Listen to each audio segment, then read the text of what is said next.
Совет избе! Здравствуйте! Я Ким Демид.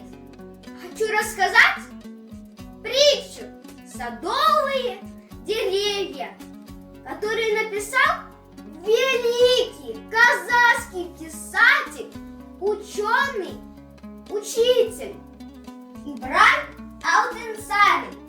А о чем она? Пожалуйста, послушайте.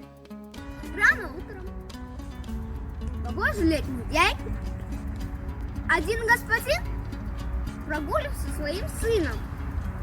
Они осматривали свои посаженные деревья и цветы.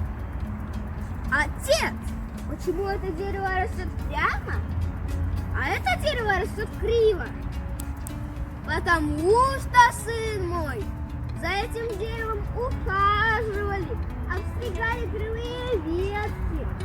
А это дерево росло само по себе. Так значит, от ухода большая польза? Да, от ухода большая польза.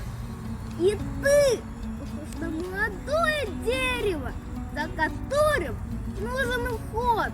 Если я буду поправлять твои ошибки и учить тебя, а ты будешь слушать и исполнять мои советы, то ты вырастешь хорошим человеком. Батар Бейсен Бесыктян.